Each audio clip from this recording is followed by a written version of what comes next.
অনেক দিন যাবৎ মনস্কামনা পূর্ণ হচ্ছে না, আর চিন্তা নেই।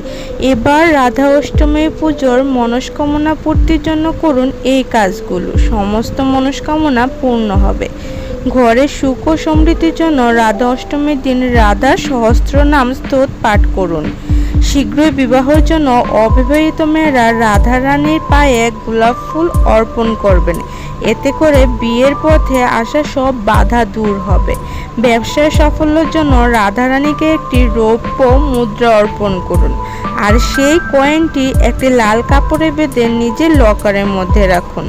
ইচ্ছা পূরণ করতে রাধা অষ্টমীর দিন ভগবান শ্রীকৃষ্ণ ও রাধারানীকে ক্ষীর নিবেদন করুন।